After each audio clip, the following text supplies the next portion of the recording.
pedimos, Dios, que la naturaleza sea benigna, Señor, en estos tiempos de temblores, de réplicas. Dios, te pedimos que la naturaleza sea benigna, Señor, ya con la gente en el Calvario, Señor, con la gente en la parte de los llanos orientales. Dios, te pedimos, Dios, que te glorifiques, Dios, que tu poder, tu señorío, Señor, sea sobre las naciones de la tierra, Señor. Poderoso Padre, te pedimos que seas tú glorificándote, que tú nos enseñes y nos guíes a llevar tu palabra, que tú nos enseñes y nos guíes, Dios, a llevar la verdad, Señor, que no se le consienta el pecado a nadie, que sea solamente tú, Señor, confrontando con de pecado, juicio y de justicia. Espíritu Santo, te pedimos, oh Dios y Rey, que extiendas tu misericordia sobre cada nación de la tierra. Tu palabra dice, pídeme y te daré por herencia en las naciones y los confines de la tierra, Señor. Oh, glorifícate, Señor, es en tu nombre. ¿Ya estamos en vivo? Bueno, mis hermanos, familia, amigos, tome su asiento. Yo le invito a que vaya al libro de Isaías, capítulo 8. Y mientras que usted lo busca, en el capítulo 8, el título que se da es sea Jehová vuestro temor. Yo le coloqué como título, te perdonaré si solo te vuelves a mí. En los capítulos 7 al 8, bueno, que oremos primero que todo para que sea Dios obrando en cada persona que vea este mensaje, que llegue la salvación y el poder del Espíritu Santo, es en el nombre de Jesús. De los capítulos 7 al 12 constituye una serie de profecías dadas durante el reinado de Acaz. Y aquí podemos ver que Isaías tiene un segundo hijo, y vemos que el profeta, Dios le da como señal, ¿no? Dice que antes de que ese niño nazca, antes de que se le dio el nombre de que él naciera, y antes de que ese niño diga papá y mamá, vendrá el juicio divino, o vendrá el poder, o la invasión de parte de Asiria a la tierra de Emanuel, o sea, a la tierra de Israel. Dios había contenido durante 500 años que la gente no invadiera a Israel, pero aquí abre las compuertas por causa del pecado. Vemos y sabemos que el rey Acaz, para que usted lo tenga en cuenta, era un hombre malo, perverso como él solo, no le importaba sino él mismo y su capacidad, y donde este pueblo de Israel se va a asociar con otros pueblos para defenderse del rey de Asiria. Y ver cómo usted y yo a veces nos asociamos con personas que creemos que son nuestros amigos o nuestros aliados, nuestros socios, y salimos perdiendo en una sociedad, en cualquier tipo de situación que se haga, porque no buscamos la presencia de Dios y no le pedimos la ayuda a Dios. Y aquí también en este capítulo nos habla de que cómo se le hace una advertencia al pueblo de Israel porque se fue en pos del espiritismo, y por ende rechazaron a Dios y se fueron a favor de ¿quién? Del mundo satánico. Y vemos que aquí en este capítulo, al Señor darle un nuevo nombre al hijo de Isaías, le pone una tarea. Pero quiero leer primero el versículo 18 que dice, para que entendamos por qué Dios le dio unos hijos a Isaías, porque Dios le dio unos hijos a usted, porque Dios a usted le dio un propósito aquí en la tierra. Y dice, he aquí yo y los hijos que me dio Jehová son por señales, presagios en Israel, de parte de Jehová de los ejércitos que mora en el monte de Sión. Aquí quiere decir que Dios iba a utilizar a los hijos de Isaías y al mismo Isaías para predicarle no solamente al rey Acaz, sino a todo el pueblo de Judá y el pueblo de Israel. Vayamos al versículo 1 donde nos habla del nacimiento del hijo del profeta. Dice, me dijo el Señor, toma una tabla grande y escribe en ella con caracteres legibles tocante a Mahek Salak Hasbaz. ¿Usted le colocaría este nombre a su hijo? Vea lo tremendo, Maher Salak Haksab. Es un nombre raro, ¿no? Pero podemos ver que el primer hijo de Isaías se llamaba Sear Hasur, y cada uno tiene su nombre. Y al darle el Señor cada nombre a cada hijo, tenía un resultado para llevar un mensaje al rey Acaz y al pueblo de Israel. ¿Usted le gustaría tener un nombrecito de esos? Si a veces no, yo que me voy a llamar Lucio, como se llamaba mi abuelito, o yo que me voy a llamar Domingo, como se llamaba mi abuelito. Entonces siempre poníamos ese tipo de problemas. Y aquí podemos ver que dice, les repito el versículo 18, ¿por qué se le coloca esos nombres a estos hijos. Dijo, he aquí que yo y los hijos que me dio el Señor son por señales presagios a Israel de parte del Señor de Jehová de los ejércitos que mora en el monte de Sión. Cada hijo tenía un nombre. Maher Salat significa apresurados a tomar el despojo. Simplemente significaba que Dios iría contra quien eran los enemigos del pueblo de Israel. El apóstol Pablo lo expresó de esta manera: si Dios es por nosotros, ¿quién contra nosotros? Como les decía en un principio, el mensaje era claro, era para el rey Acab. Imagine que Dios a usted le manda a hacer hoy en día una pancarta inmensa donde diga Maher Salah Hasbaz, o que diga yo soy jinete por Jesús, o que diga yo soy Carlos, Henry, Ramos, Luisa, Pepe, cristiano, y lo ponga en la fachada de su casa. Así como los políticos están haciendo hoy en día, colocando pancartas por todo lado para hacer adeptos. Entonces imagínese que Dios en este momento usted lo pone a mandar a hacer una pancarta, porque dice que le dijo a Isaías que escribiera una tabla grande. No nos dice qué tan grande era esa tabla, pero decía que la podía leer tanto como el más rico como el más pobre del pueblo de Israel, que dijera Maher Salat Hasban, ven y toma el despojo, ven y toma lo que queda. Entonces el primer mensaje era ¿para quién? Para el pueblo de Israel. No, era para el rey Acaz. Y el primer mensaje se llamaba Sear Hasuk, que significa un remanente volverá. Eso quiere decir que Dios siempre tendrá un remanente pequeño de gente que ha de ser salva. Y después le dijo al otro Maher Salak Salvaz, que significa apresurados a tomar el despojo. Apresurémonos nosotros a tomar a aquellos que están perdidos en nuestra ciudad, porque están muertos en sus delitos y pecados. Entonces, ¿por qué Dios le da esa tarea a Isaías? Dios, apenas usted conoce al Señor Jesucristo, Él le delega una tarea. Así como le dijo a los discípulos, vaya y hagan discípulos a todas las naciones de la tierra y bautícelos en el nombre del Padre, del Hijo y del Espíritu Santo. Entonces, hay una tarea de hacer discípulos. Mire lo que dice el versículo 2. Y podemos ver que dice: y junté conmigo por testigos fieles al sacerdote Urías y a Zacarías, hijo de Jeberequías. Miren lo que significan estos nombres. Urías significa el Señor es mi luz. Zacarías significa el Señor recuerda. Y Jeberequías, el Señor bendecirá. Aquí podemos ver que el Señor nos va a alumbrar, el Señor recuerda lo que estamos viviendo, y por tanto que el Señor nos bendecirá. O sea, el Señor llama aquí a través de Isaías a estos tres testigos fieles, porque cada uno tenía el propósito de Dios utilizarlo. Por eso es importante, como le hablamos a nuestros hijos: usted es un fracasado, usted es un perdedor, usted es un bueno para nada. O a la esposa: usted es inservible. O al esposo: usted es un vago, usted no es capaz de responder por lo que tiene que hacer. Ahí está la diferencia, que cada nombre tiene un significado. La palabra dice que el Señor le colocó a este hombre, a Maher Salah Hasbaz, le puso el nombre desde antes de que naciera.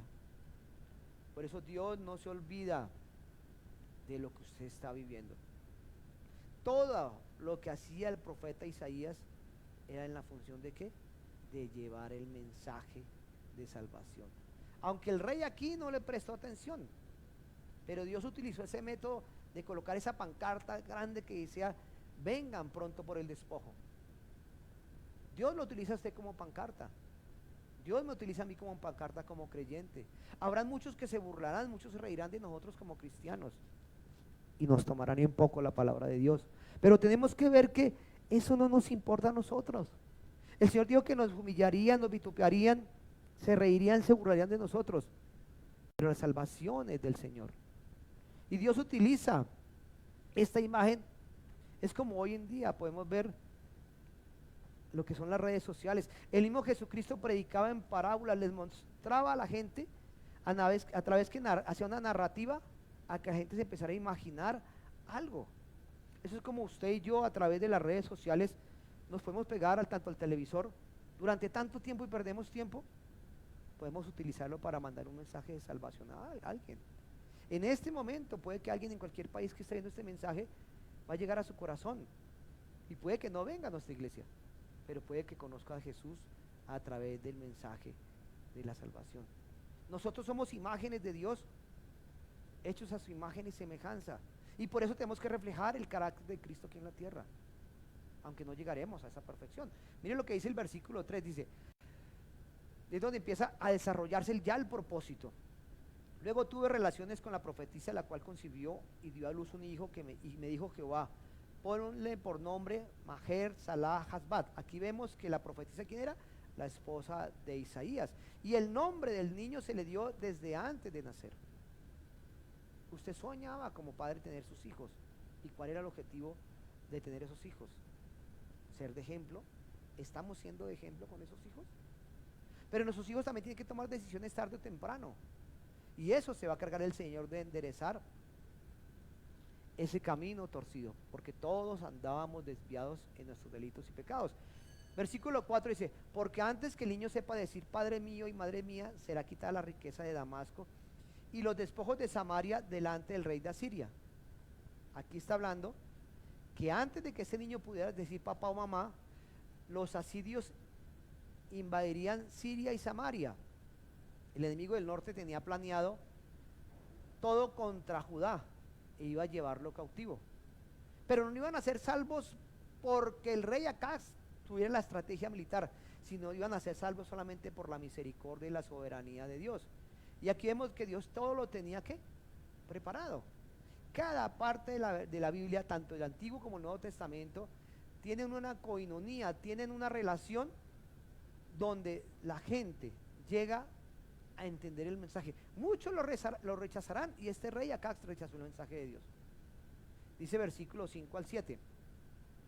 Otra vez volvió el Señor a hablarme diciendo, por cuanto desechó este pueblo las aguas de Siloé que corren mansamente, y se regocijó con Rezín y con el hijo de Ramalías. Y aquí por tanto que el Señor hace subir sobre ellos aguas de ríos impetuosos y abundantes al rey de Asiria con todo su poder. Él rebasará todos sus ríos y desbordará todas sus riberas. Aquí vemos otro mensaje que Dios le volvió a hablar al profeta. Lleve el mensaje, no se canse de predicar, no se canse de decir. Aquí la palabra Siloé significa ¿qué? Enviado. Ellos rechazaron la paz que Dios le estaba dando, porque por eso pone el mensaje sobre lo que es el río, el monte de Siloé, pero ellos rechazaron esas aguas tranquilas. Pero dice que en el versículo 7 que vienen los ríos tempestuosos y que representan los ejércitos de asirios, y viene la referencia al río Éufrates, donde estaba situada Siria. Aquí vemos un poco de historia y de geografía. Las aguas de la inundación causadas por el río Éufrates representaban el juicio de Dios y se encontraban en contraste con las tranquilas aguas del arroyo de Siloé. Dios estaba comunicando un mensaje a través del pueblo, a través de estos ríos. Dios siempre va a utilizar aún a la naturaleza. Mire lo que decía Shakespeare en una de sus obras, que significa as you like it, a su gusto. Hay lenguas en los árboles, libros en los arroyos, que fluyen sermones en las piedras y elementos buenos en todas las cosas. Esto lo escribió ¿quién? Shakespeare. Pero mire como lo dice el Salmo 19:1. Los cielos cuentan la gloria de Dios y el firmamento anuncia la obra de sus manos. La palabra nos dice que la misma naturaleza nos muestra el poder de Dios, el señorío de Dios. Siloé era un manantial silencioso y pequeño, pero la gente no le dio importancia en los días de Isaías. Y este Siloé fluye entre el monte de Sinaí y el monte Moriah.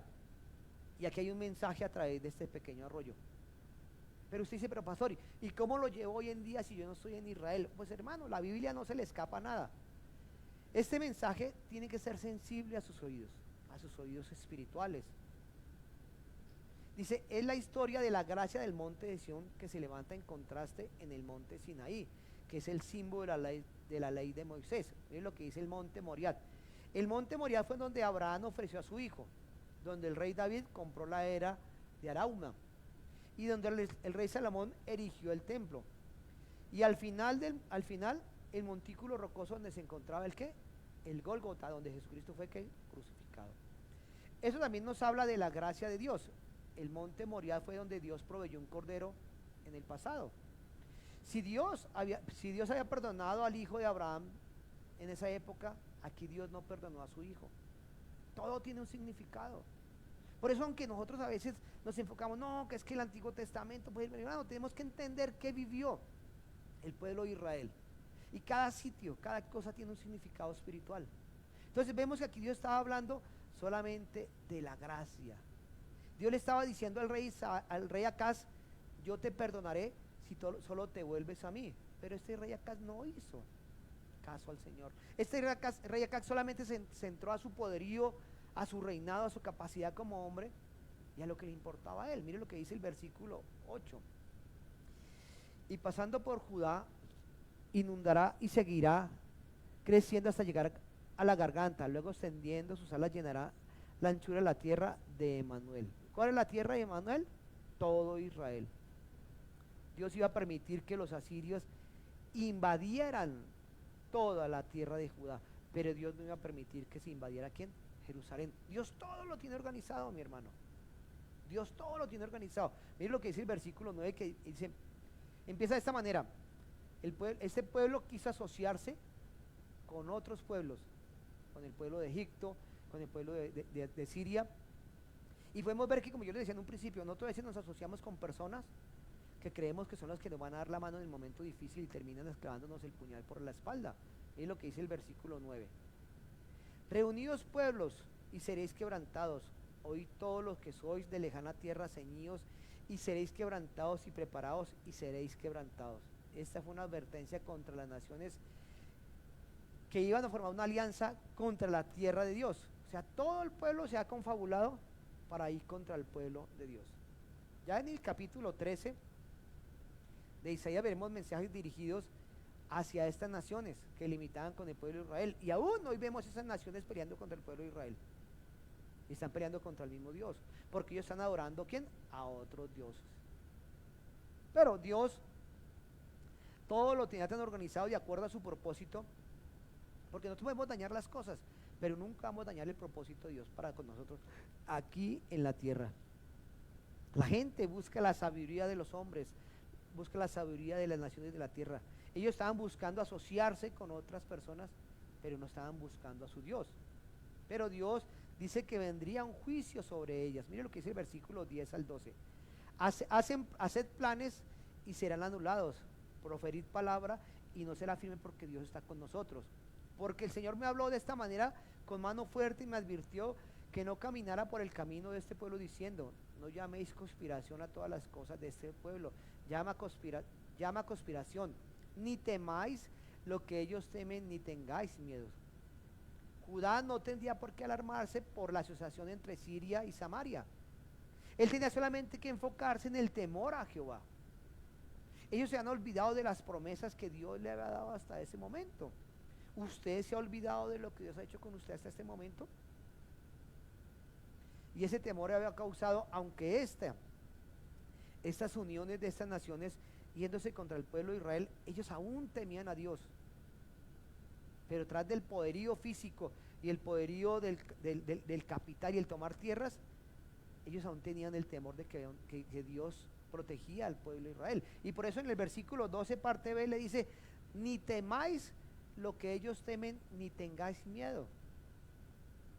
Dios le estaba diciendo a ellos: no busquen ningún aliado, confíen en mí. Cuando usted pueda ver más adelante, ellos se asociaron con Egipto. ¿Egipto qué? Era el mundo. Egipto los trató como se lo merecían por buscar al mundo. Cuando nosotros buscamos el mundo nos da nuestros placeres, como las tarjetas de crédito: disfrute ahora y pague después. Eso hicieron con ellos. Mire lo que dice el versículo 13 y 14. Al Señor de los ejércitos, a quien debéis temer por santo, sea vuestro temor y Él sea vuestro miedo. Entonces Él será por santuario a las dos casas de Israel, por piedra para tropezar, por tropezadero para caer, y por lazo y trampa al morador de Jerusalén. Aquí está hablando que a Dios es al que debemos temer con respeto y reverencia. Nuestro miedo debe ser hacia Él. Por eso la Biblia en el Nuevo Testamento dice: témale al que puede quitar su vida y enviar su alma al infierno. Ahí está la diferencia. Aquí no está diciendo que le tuvieran temor a los hombres. Ellos debían temer a Dios y buscarlo. Aquí decía que sería como piedra de salvación o piedra de tropiezo. Una cosa es que usted caiga encima de la piedra y usted caiga y repose y descanse sobre ella. Otra cosa es que la piedra caiga sobre usted y lo aplaste y lo desborone. Ahí está la diferencia. Vea lo que le preguntaron a Oliver Cromwell, un señor que entre los años 1649 y 1653 liberó a Inglaterra de la esclavitud que tenían de los vikingos y todo ese tipo de cosas. Y como este hombre era un hombre que no le tenía temor a nada, le dijeron que por qué tenía tanto valor y por qué era tan valiente. Y mire lo que respondió este hombre, que me gustaría que usted a futuro lo respondiera. He aprendido que cuando uno teme a Dios, no es necesario temerle a ningún hombre. Este hombre le temía a Dios, sabía que Dios era el que lo protegía, y este hombre estaba salvando al pueblo de Inglaterra en 1640 y pico. Y Pablo lo expresa de esta manera en 1 Corintios 1:23, refiriéndose a la piedra de tropiezo. Pero nosotros predicamos a Cristo crucificado, piedra de tropiezo para los judíos y necedad para los judíos. Ellos en este momento aún rechazan a Dios, son piedra de tropiezo. Si usted cae, como le decía en un principio, sobre la roca, usted va a descansar. Pero si la roca cae sobre usted, mi hermano, es tremendo. Entonces usted tiene dos opciones: o rechaza a Cristo o acepta a Cristo.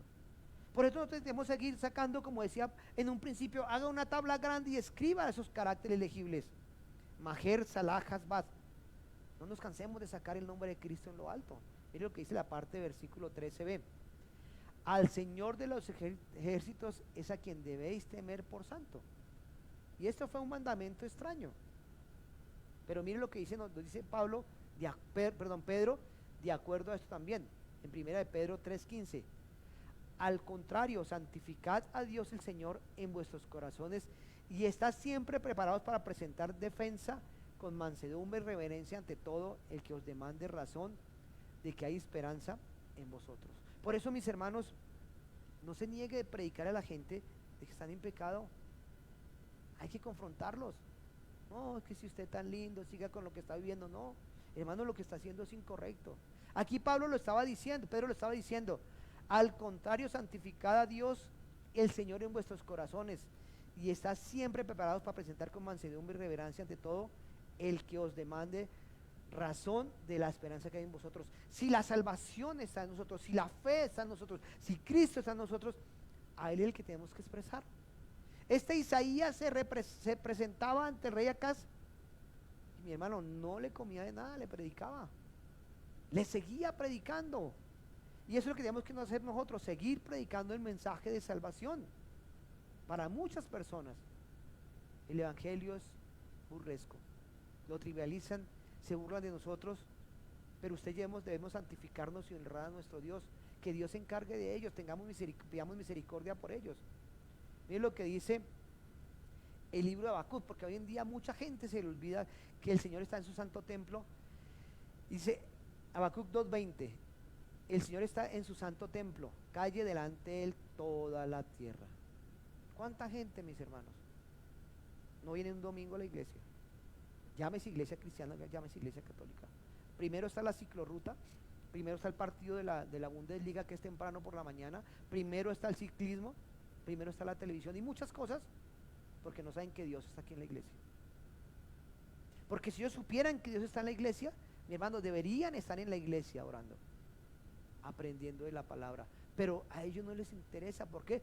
Porque no están convencidos de eso, están muertos en sus delitos y pecados. Y aún el mismo creyente, en sus afanes, se preocupa más por lavar el carro, por barrer la casa, por limpiar la moto, o como le decía en un principio, por ir primero al parque, a la ciclorruta, que estar en la iglesia.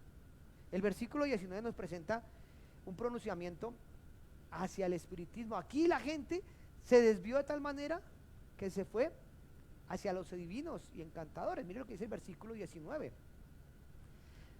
si os dicen, preguntad a los encantadores y a los adivinos que susurran hablando responde, ¿no consultará el pueblo a su Dios? ¿Consultará a los muertos por vivos? Mucha gente, mis hermanos, hoy en día está practicando el espiritismo. ¿Quién lo practicó? Acuérdese del rey Saúl, cuando no estaba Samuel ahí, y fue y buscó a una divina y se metió en problemas. ¿Cuántos van y buscan hablar con los muertos? No, es que mi ser querido se murió y yo tengo que hablar con él porque me hace falta. No, ese ser querido ya partió para el cielo o para el infierno. Usted solamente hable con Dios y hable con el que está vivo a su lado. Póngase a cuentas con el Señor.